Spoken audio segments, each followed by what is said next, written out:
एक ज्ञानी साधु का एक शिष्य था जो स्वभाव में बहुत ही भोला और नासमझ व्यक्ति था। शिष्य अपने गुरु का आदर सम्मान बड़ी ही निष्ठा और तहे दिल से करता था, किंतु फिर भी वह अपने गुरु की कुछ बातों को नजरअंदाज कर देता। साधु उसे संसार की मोहमाया और पारिवारिक रिश्तों से दूर रहकर एक साधुत्व का जीवन जीने की सलाह देते थे, जो शिष्य को कतई मंजूर नहीं था। वह परिवार से दूर नहीं रह सकता था और अपने गुरु की भक्ति भी नहीं छोड़ना चाहता था। वह गुरु भक्ति और पारिवारिक रिश्तों में कोई भेद नहीं रखना चाहता था। एक दिन वह अचानक अपने गुरु के पास आश्रम में आया और बोला, गुरुजी मेरा रिश्ता पक्का हो गया है। गुरुजी यह बात सुनते ही शौक में डूब गए और अपने उदास मन से बोले, बेटा तेरा रिश्ता हो गया, अब तू मेरे वार से गया। शिष्य अपने स्वभाव से थोड़ा भोला और नासमझ था।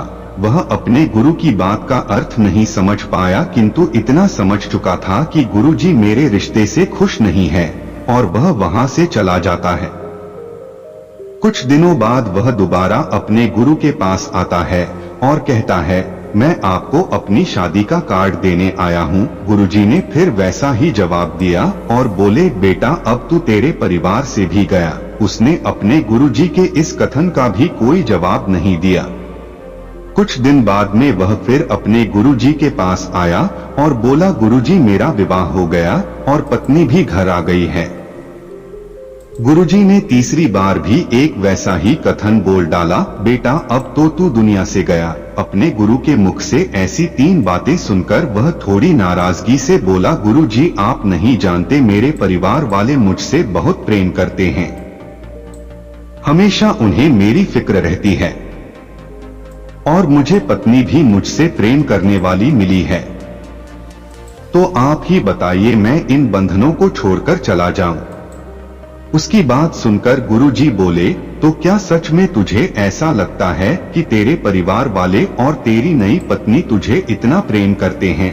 वह बोला, जी बिल्कुल, इसमें कोई शक नहीं। गुरुजी तो ठीक है, मैं तेरे परिवार वालों की एक परीक्षा लेना चाहता हूँ, जिससे सिद्ध हो जाएगा कि वे तुझसे कितना प्रेम करते हैं। इसके लिए तुझे मेरा एक काम करना होगा। शिष्य, जी अवश्य, बोलिए क्या काम है? फिर गुरुजी ने अपने शिष्य के साथ मिलकर एक योजना बनाई, जिससे सिद्ध हो जाएगा सत्य क्या है।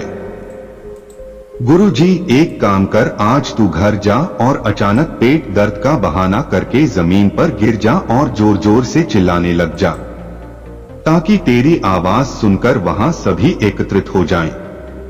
फिर तेरे घर वाले डॉक्टर को बुलाएंगे। उसकी दवाई लेने के बाद भी तुझे कहना है, मेरे पेट में दर्द बढ़ता ही जा रहा है।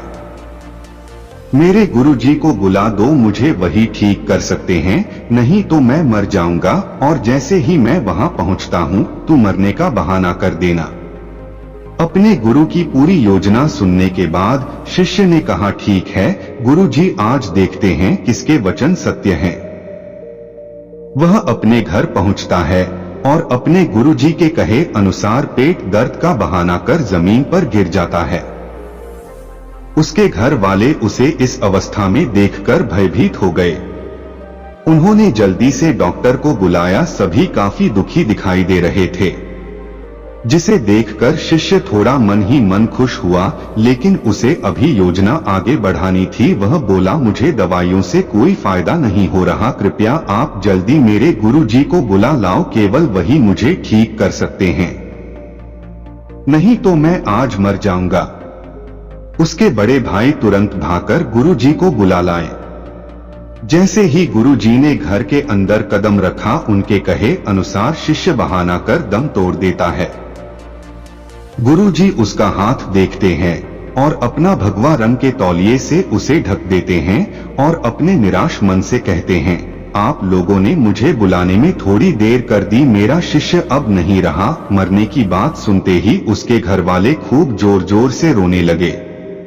कोई अपना माथा जमीन पर मारता है तो कोई भगवान से उल्टा सीधा बोलता है। पूरा परिवार शोक के सागर में डूब चुका था। घर वालों को ऐसे रोते देख गुरुजी बोले, रुको रोइए मत, मैं इसे जिंदा कर सकता हूँ। गुरुजी की यह बात सुनते ही सभी ने अपने आंसू थाम लिए और कहने लगे, तो गुरुजी इंतजार किसका, करिए ना जिंदा। गुरुजी बोले, जिंदा तो मैं कर दूंगा, लेकिन ये बताओ इसकी जगह जाएगा कौन? किसी एक को इसकी जाना होगा और यह जिंदा हो जाएगा। सभी घर वाले गहन चिंतन में फंस गए। सभी ने एकदम चुप्पी साध ली। उनकी चुप्पी को तोड़ने के लिए गुरुजी बोले, माताजी आप सबसे ज्यादा रो रही हैं, आप क्यों नहीं चली जाती इसकी जगह? माता बोली, नहीं गुरुजी, मैं चली गई तो मेरे पति को रोटी कौन पकड़ाएगा? गुरुजी शिष्य के पिता से बोलते हैं। पिता बोलते हैं, गुरुजी मेरे बाद मेरी पत्नी का है ही कौन? गुरुजी उसकी पत्नी से बोले जो अपने आंसू नहीं रोक पा रही थी। पत्नी बोली, गुरुजी मेरी अभी नई नई शादी हुई है, अभी तो मुश्किल से 15 दिन भी नहीं हुए, भला मैं क्यों अपनी जान दूं? मेरी तो दूसरी शादी भी हो जाएगी। सबकी बात सुनकर गुरुजी बोले, तो ठीक है, इसकी जगह मैं चला जाता हूँ। सभी घर वाले खुश हो गए। घर वाले, यह ठीक है गुरुजी, आपके तो आगे पीछे कोई है भी नहीं।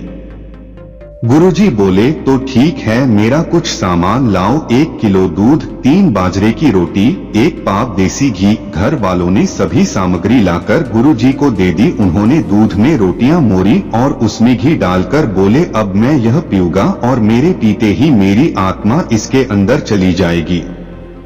जैसे ही गुरुजी ने इसे पीकर खत्म किया, शिष्य का हाथ पकड़कर बोले, खड़ा हो जा। शिष्य जो पहले से ही जिंदा था मरने का, तो केवल एक बहाना था, खड़ा होकर बैठ गया। उसके घर वाले उसे जिंदा होते देख काफी खुश हुए, लेकिन अपने परिवार की नकली खुशी देखकर वह एक गहरे दुख में डूब गया। गुरुजी ने उसके उदास चेहरे को देखा और बोले, तो ठीक है, अब मैं चलता हूँ, यहाँ दम तोड़ दूंगा तो तुम्हें परेशानी होगी, मैं खुद ही चला जाता हूँ श्मशान घाट। गुरुजी जैसे ही जाने के लिए आगे बढ़े, शिष्य ने उनके पैर पकड़ लिए और बोला, कहाँ जा रहे हो गुरुजी? अपने इस भोले और नासमझ भक्त को अपने साथ लेकर नहीं जाओगे? तब से शिष्य ने सांसारिक मोहमाया और पारिवारिक रिश्तों से अपने सारे बंधन तोड़ लिए और अपने गुरुजी के साथ दूर रहने का निश्चय कर लिया। और उन्हीं की कृपा से उसने अंतर्ध्यान के लिए नाम शब्द हासिल किया। तो दोस्तों, आपको किस चीज से मोह है? आपको हमारी ये कहानी कैसी लगी? हमें कमेंट बॉक्स में जरूर बताएं। दोस्तों, अगर आपको ये कहानी पसंद आई तो इसे ज्यादा से ज्यादा शेयर करें। हम अपने चैनल पे ऐसी ही अच्छी कहानियां लेकर आते रहते हैं। अगर आप हमारे चैनल पे पहली बार आए हैं तो हमारे चैनल को सब्सक्राइब कर ले, जिससे हम आप ऐसी ही अच्छी कहानी सुन सके।